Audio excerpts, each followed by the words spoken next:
नमस्कार, मैं कविता उनियाल। आप देख रहे हैं मीडिया टुडे टीवी। सऊदी अरब के लिए ना खत्म होने वाली मुश्किलें अब शुरू हो चुकी हैं।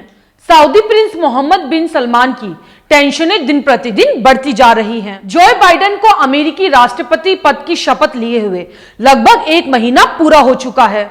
इस दौरान उन्होंने दुनिया के तमाम बड़े नेताओं से बातचीत की, लेकिन अमेरिका के 2 सबसे बड़े सहयोगी इजराइल और सऊदी अरब के हुक्मरानों से बात नहीं की। बाइडेन ने आज इजराइल के प्रधानमंत्री बेंजामिन नेतन्याहू से तो बात कर ली, लेकिन सऊदी अरब के प्रिंस मोहम्मद बिन सलमान से बाइडेन ने अब तक बात नहीं की। इस बात से यह अंदाजा लगाया जा सकता है कि सऊदी अरब के प्रिंस की मुश्किलें अब बढ़ सकती हैं। इतना ही नहीं, यमन और सऊदी अरब के बीच चल रहे संघर्ष पर अमेरिका ने सऊदी अरब का साथ छोड़ दिया है।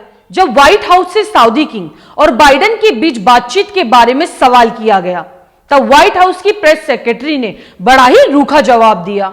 उन्होंने कहा कि हम पहले ही साफ कर चुके हैं कि सऊदी से रिश्तों को लेकर हम कई चीजों पर विचार कर रहे हैं। प्रेसिडेंट बाइडेन सऊदी प्रिंस से कब बात करेंगे, इसके बारे में फिलहाल अभी कुछ नहीं कहा जा सकता। सऊदी पत्रकार जमाल खशोगी की हत्या को लेकर भी सऊदी प्रिंस सवालों के घेरे में है। 2018 में सऊदी पत्रकार जमाल खशोगी की हत्या तुर्की के अंदर सऊदी अरब की एम्बेसी में कर दी गई थी।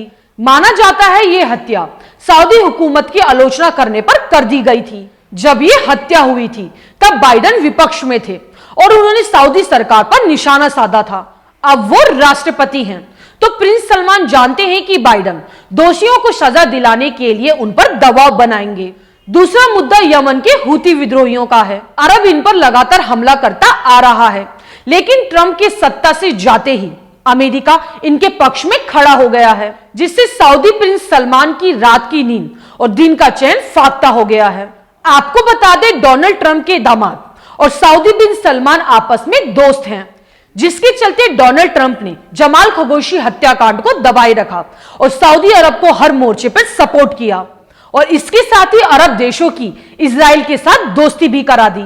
वही इजराइल जो आए दिन फिलिस्तीन के अंदर मुसलमानों का कत्लेआम करता रहता है, जिसका सपना अरब पर कब्जा कर ग्रेटर इजराइल बनाना है। वो इजराइल जिसको मुस्लिम देशों ने कभी खास नहीं डाली, अब वो अरब देशों के सर पर बैठकर तांडव कर रहा है।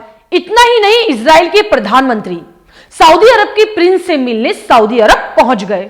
ये इतिहास में पहली बार हुआ है जब कोई यहूदी प्रधानमंत्री सऊदी अरब की पवित्र भूमि पर पहुंचा हो। हालांकि सऊदी अरब के प्रिंस ने इस बात से इनकार किया, लेकिन इजरायली सूत्रों ने यह साफ कर दिया था कि सऊदी अरब के प्रिंस और इजराइल के प्रधानमंत्री बेंजामिन नेतन्याहू के बीच सऊदी अरब में एक सीक्रेट मीटिंग हुई थी।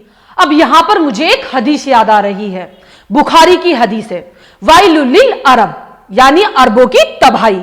अब आने वाला टाइम अरबों के लिए तबाही और बर्बादी लेकर आएगा।